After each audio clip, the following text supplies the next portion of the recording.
Հովհաննես 10-րդ գլուխ։ Ճշմարիտ եմ ասում ձեզ. ով ոչխարների փարախը դռնով չի մտնում, այլ ուրիշ տեղով է բարձրանում, նա գող է և ավազակ, իսկ ով դռնով է մտնում, հովիվն է ոչխարների։ Դռնապանը նրա համար բացում է դուռը, և ոչխարները լսում են նրա ձայնը։ Նա իր ոչխարներին անուններով է կանչում և նրանց դուրս է հանում։ Եվ երբ իր բոլոր ոչխարներին հանում է, նրանց առջևից է գնում, իսկ ոչխարներն են հետևում են նրան, որովհետև ճանաչում են նրա ձայնը։ Օտարի հետևից չեն գնում, այլ փախչում են նրանից, որովհետև չեն ճանաչում օտարների ձայնը։ Հիսուսը նրանց այս առակն ասաց, իսկ նրանք չէին իմանում, թե ինչ էր նա իրենց ասում։ Հիսուսը նրանց դարձյալ ասաց. Ճշմարիտ եմ ասում ձեզ, որ ես եմ ոչխարների դուռը։ Բոլոր նրանք, որ ինձնից առաջ եկան, գողեր էին ու ավազակներ, ուստի ոչխարները նրանց չլսեցին։ Ես եմ դուռը։ Եթե մեկն իմ միջով մտնի, կփրկվի, կմտնի ու կելնի և ճարակելու բան կգտնի։ Գողը գալիս է միայն գողանալու, սպանելու և կորստյան մատնելու նպատակով։ Ես եկա, որպեսզի կյանք ունենան, կյանք իր լիության մեջ։ Ես եմ բարի հովիվը։ Բարի հովիվն իր կյանքն է տալիս ոչխարների համար։ Իսկ վարձկանը, որ հովիվ չէ և ոչխարներն էլ իրենը չեն, երբ իմանում է, որ գայլը գալիս է, թողնում է ոչխարներին ու փախչում, և գայլը հափշտակում է նրանց ու ցրում, քանզի վարձկանը և ոչխարների համար հոգ չի տանում։ Ես եմ բարի հովիվը։ Ճանաչում եմ իմ ոչխարներին ու ճանաչվում նրանցից։ Ինչպես հայրն է ինձ ճանաչում, ես էլ ճանաչում եմ հորը և իմ կյանքը կտամ իմ ոչխարների համար։ Ես այլ ոչխարներ էլ ունեմ, որոնք այս փարախից չեն։ Նրանց ևս պետք է այստեղ բերեմ, և իմ ձայնը պիտի լսեն ու պիտի լինեն մեկ հոտ և մեկ հովիվ։ Այն բանի համար է իմ հայրը սիրում ինձ, որ ես իմ կյանքն եմ տալիս, որպեսզի վերստին այն վերցնեմ։ Այն ինձնից ոչ ոք չի վերցնի, այլ ես ինքս եմ այն տալիս։ Իշխանություն ունեմ այն տալու և իշխանություն ունեմ վերստին այն վերցնելու։ Այս պատվերն իմ հորից ստացա։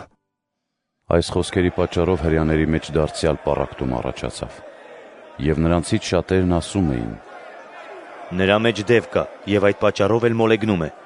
ինչու եք նրան լսում։ Ոմանք էլ ասում էին. սրանք դիվահարի խոսքեր չեն, միթե դևը կարող է կույրի աչքերը բանալ։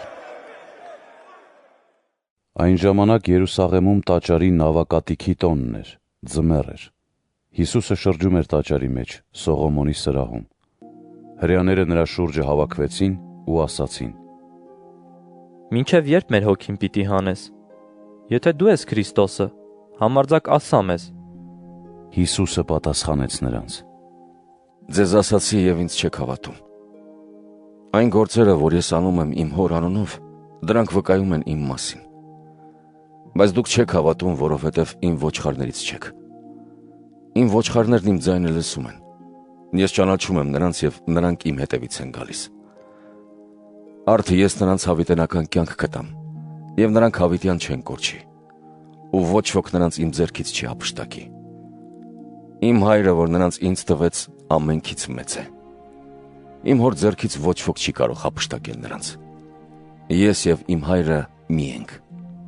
Հրեաները դարձյալ քարեր վերցրին, որ նրան քարկոծեն։ Հիսուսը պատասխանեց նրանց.